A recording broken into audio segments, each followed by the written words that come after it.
তোমারে না পাইয়া ভালোই হয়েছে। তোমারে পাইলে মনের ভিতরে ভয় হইত যদি হারাইয়া ফেলি। ওই দিন চোরটা শিশু মনে কষ্টের এখন দাও দাও করে জ্বলছে, কিন্তু পৃথিবী কেউ দেখেনি। মনটা না পাথর হয়ে গেছে। আপনার কাছে বন্ধুত্ব মানে কি? আমার কাছে বন্ধুত্ব মানে একে অপরের প্রতি ভালোবাসা, শ্রদ্ধা আর সমর্থনের ভিত্তিতে গড়ে ওঠা একটা সম্পর্ক, যেখানে বিপদে একে অপরের পাশে থাকে, মনের সব কথা খুলে বলে এবং বিপদে মানসিক সাহায্য করে। নারীদের 4 গুণ বুদ্ধি থাকে, কিন্তু কুবুদ্ধি থাকে। নারীদের কোনো ভালো বুদ্ধি নেই, কুবুদ্ধি সব নষ্ট বুদ্ধি, কুবুদ্ধি। নারীদের কোনো ভালো বুদ্ধি থাকতেই পারে। Absolutely right. তুমি কি কষ্ট পেয়েছো? তুমি একটা একই প্রজাতি, কষ্ট পাওয়াটাই স্বাভাবিক। কষ্ট পাবো কেন? তুমি যেটা বলেছো তার সম্পূর্ণটাই সঠিক, আর এগুলো তো সব তোমারই কালেকশনের, রাইট? তুমি কি আমাকে অশিক্ষিত মনে করো? আমি কি অশিক্ষিত? না, তুমি বাংলাতে অনার্স করে একটা ছেলে, অশিক্ষিত হবা কেন? Well educated. ধন্যবাদ। পিস্তল দেখে ভয় পেয়েছো? হয়তো ভালো। যেন পিস্তল দেখে ভয় পায় তার ভালো মানুষ। কিন্তু 144 ধারা তো সন্ধ্যা পর্যন্ত ছিল, এখন তো রাত 8টা বাজে। না না, অল টাইম আমার ঘরে নারী জাতির জন্য 140 ধারা জারি থাকে। তুমি জানো, একদিন গোটা পৃথিবী একটা রাষ্ট্রে পরিণত হবে, আর আমি হব সেই রাষ্ট্রের প্রেসিডেন্ট। আর আমি হবো সেই রাষ্ট্রের ফার্স্ট লেডি। তোমার এই স্বপ্ন কখনোই পূরণ হবে না, কারণ আমার রাষ্ট্রে সবসময় 40 ধারা জারি থাকবে নারী জাতির জন্য। আমি একটা নারী মুক্ত পৃথিবীর ঘোষণা দিব। তাহলে মানব সন্তানের বংশবৃদ্ধি হবে কি করে? এটা তো বিশেষ বিবেচনার বিষয়। আমি কেন ভাববো? আমার তো একজন মন্ত্রী থাকবে, আমার মন্ত্রী ভাববে। একদম ঠিক বলেছো, এটা তো তোমার ভাবনার বিষয় না, তোমার হয়ে তোমার মন্ত্রীরা ভাববে। আজকে যেহেতু তুমি তোমার বাসায় 144 ধারা জারি করেছো, আজকে রাতের ডিনারটা তুমি, আমি আর বাবা মিলে একসাথে করবো। চলো একসাথে ডিনার। কি সমস্যা? গন্ধ। কিসের গন্ধ? মেলকের গন্ধ। কি? এই ফোবিয়াটাই তোর মাথা থেকে তাড়াতে পারছি না। মানুষের বুকের ভেতর কিছু কষ্ট থাকে, কষ্টগুলো কাছের মানুষদেরকে বলতে হয়। আমি জানি পারতি তুমি তোমার মার জন্য অনেক কষ্ট পাচ্ছ, বিশেষ করো তোমার মাও তোমার জন্য অনেক কষ্ট পাচ্ছে। না না, কষ্ট আমার মা আমাকে মনেও নাই। আমার বয়স তখন 7 বছর, ছোট্ট একটা শিশু। মা করে চিৎকার করছিলাম। আমার মা সেদিন আমাকে জঞ্জল মনে হয়েছিল, তার তার নতুন জীবনে আমাকে বোঝা মনে হয়েছিল। ওই দিন ছোট্ট একটা শিশু মনে কষ্টের এখন দাও দাও করে জ্বলছিল, কিন্তু পৃথিবী কেউ দেখেনি। মনটা না পাথর হয়ে গেছে, পাথর হয়ে গেছে। কষ্ট নাই মনে, কষ্ট নাই মনে, কষ্ট নাই মার। কোনো কোনো কষ্ট বহন করা অনেক কঠিন, কিন্তু নতুন করে আবার স্বপ্ন দেখতে হয়। আর সব নারী একই রকম হয় না ফারতে। সব স্বপ্ন একরকম, আমার মনে হয় সবগুলো না একরকম, সবার রঙে, সবার মন এক, বিষাক্ত। সবগুলো না একরকম, বিষাক্ত মন সবগুলো না একরকম, সবার মন এক। সবকিছু ওকে ওকে ওকে, কাম ডাউন কাম ডাউন কাম ডাউন, ওকে ওকে কাম ডাউন। দেখো, আমরা কিন্তু একটা ডিসকাশন করছি, তুমি যে এত রেগে যাচ্ছ এটা কোনো দরকার নেই এখানে। এক্স্যাক্টলি, তোমার ইনজেকশনের টাইম হয়ে গেছে, চলো বাসায় যাই, চলো। বাবা রে, আমি তো ভালো চাই, তুই কেন বুঝতে পারছিস না? আমার বন্ধু তাহলে আমাকে উন্মাদ ভাবো কেন? না না, আমি তোকে কেন উন্মাদ ভাববো? আমি বলেছি তুই অসুস্থ। এই যে দেখ, তুই অনার্সটা শেষ করার পর কেমন করে যেন নিজেকে গুটিয়ে ফেললি, সবার থেকে আলাদা করে ফেললি, ঘরের মধ্যে নিজেকে বন্দি করে রাখলি। কারো কাছে যাস না, কারোর সাথে কথা বলিস না। আমার কথা বলতে ভালো লাগে না, ইচ্ছে করে না কথা বলতে, এই জন্য সবকিছু বন্ধ করে রেখেছি। আমি না শিখে ফেলেছি, যেখানে ভালোবাসা সেখানে কষ্ট, সেখানে প্রতারণা, সেখানে বিশ্বাসঘাতকতা। না না, সব ভালোবাসা একরকম না। তোর মা চলে গেছে, আমি তো এখনো আছি, আমি সারাক্ষণ তোর সাথে আছি, আমি তোকে আগলে রেখেছি। তোর সমস্ত চাহিদা আমি পূরণ করেছি না বল? টাকা, টাকার চাহিদা, টাকা দিয়ে কি সব চাহিদা পূরণ করা যায়? তুমি সময় টাকা দিতে চাও, সময় দাও না, সবসময় ব্যবসায় দাও, মাকেও সময় দাও। আমি এই জন্য মা চলে গেল, আমাকে সময় না দিলেও আমি যেতে পারি না। সবাই চলে যায়, আমি পারি না। আমার মনে হয় যাওয়ার জায়গা নেই। আমি জানি আমি ভুল করেছি, আমি তোর মার সাথে অন্যায় করেছি। তোর মাকে আমি সময় দিই, ব্যবসাকে বরত্ব বেশি দিচ্ছি। এই ভুলের জন্য আমি তোর কাছে ক্ষমা চাই। আমাকে একটা সুযোগ দিই, একটা সুযোগ। তুই যদি না থাকিস তাহলে আমার এত কিছু। তুমি একটু ওয়েট করো, আমি আসছি। আমাকে 5-7টা গোলাপ দেন, ভালো লাগবে না। তুমি ফুল পছন্দ করো? এই সবগুলো ফুল তোমার জন্য। তুমি শহরে জন্মেছো, শহরে বড় হয়েছো। বলো তো অর্পিতা, এই ঢাকা শহর তুমি কতটুকু জানো?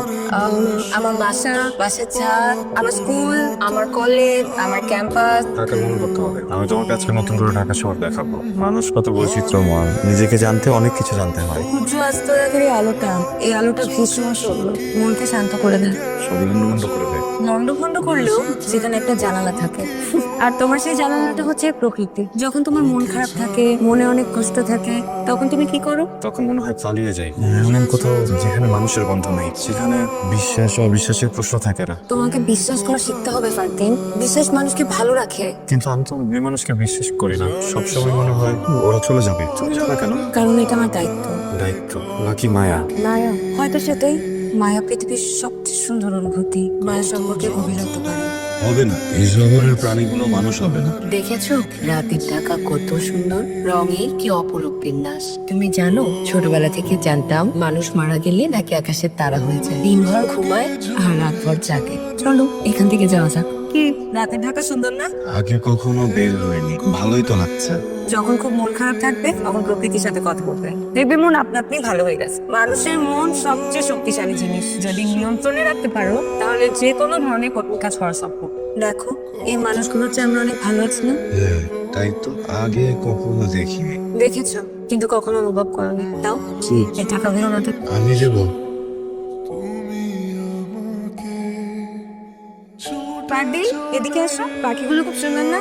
কিন্তু দেখেছো ওরা কিন্তু খুব একা ফিল করছে, ওদের যে কোনো সঙ্গী নেই। তাই আমরা ওদেরকে নিয়ে যত আনন্দ পাচ্ছি ওরা কিন্তু তত আনন্দ পাচ্ছে না। বলো তো ওদের জন্য আমরা কি করতে পারি?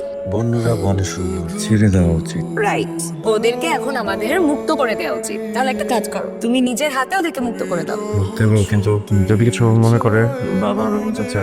বাবা রহিম চাচা কেউ কিচ্ছু মনে করবে না, বরং তারা বাসায় সেটা দেখলে খুশি হবে। নাও তুমি তোমার হাতে ওদেরকে মুক্ত করে দাও। না না না, এই যে এটা তুমি নিজের হাতে ওদেরকে মুক্ত করো। তুমি অনেক সুন্দর, রোমান্টিক। সত্যি বলছো?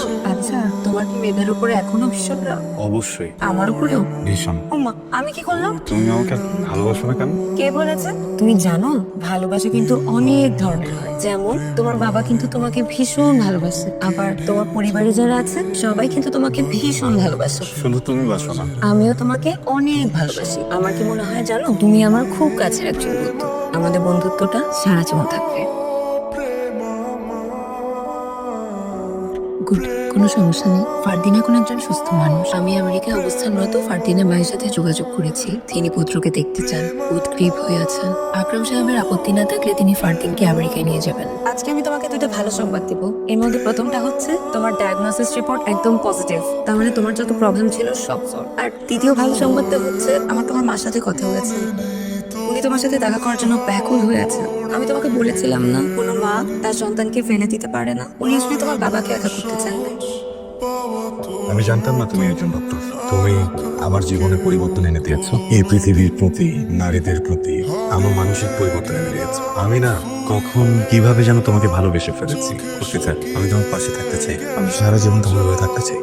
ফারদিন, আজ আমার বড় সাফল্য তোমার সুস্থ হয়ে ওঠা। আমার চ্যালেঞ্জ ছিল তোমাকে সুস্থ করে তোলা। বহুদিন আমরা খুব কাছাকাছি ছিলাম, আমরা একসাথে অনেক ভালো সময় কাটিয়েছি। তোমার মতো এত সুন্দর মনের মানুষ পৃথিবীতে খুব বেশি পাওয়া যায় না। তোমার ভালোবাসা আমি আজীবন বুকের ভেতর লালন করব। আমি একজন ডক্টর, তোমার মতো মানুষদের সেবা করা আমার কর্তব্য, আমার পেশা। তুমি তোমার বন্ধু, আমরা আজীবনই বন্ধু হয়ে থাকবো। এই কথাগুলো আমি তোমার চোখে চোখ রেখে বলতে পারবো না, তাই চিঠি ভাষা লিখলাম। অর্পিতা। তাকে না পেয়েও আমি তাকে যেমন করে পেয়েছি এমন করে আর কেউ তাকে পাবে না। তোমারে না পাইয়া ভালোই হয়েছে, তোমারে পাইলে মনের ভিতরে ভয় হইত যদি হারাইয়া ফেলি।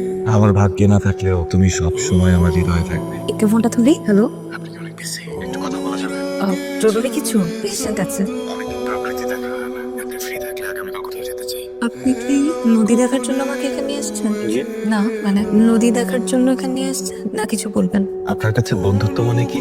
আমার কাছে বন্ধুত্ব মানে একে অপরের প্রতি ভালোবাসা, শ্রদ্ধা আর সমর্থনের ভিত্তিতে গড়ে ওঠা একটা সম্পর্ক, যেখানে বিপদে একে অপরের পাশে থাকে, মনের সব কথা খুলে বলে এবং বিপদে মানসিক সাহায্য করে। আপনি কি আমাকে শুধু এটা জিজ্ঞেস করতে এখানে ডেকেছেন? আমি তোমাকে কি বলতে চাই তুমি কি বুঝতে পারছো না? তুমি কেন বলছো না তুমি আমাকে ভালোবাসো? আমি তো এটা শোনার জন্য অপেক্ষা করছি, প্লিজ বলো। যদি বলি আমি তোমাকে ভালোবাসি, তারপর অর্পিতা যদি আর যোগাযোগ না করে, আমার কি করা উচিত বলে দেই, তারপর যা হওয়ার হবে। আমি আর অপেক্ষা করতে পারছি না, নাকি আমি বলে দেবো আমি তোমাকে ভালোবাসি?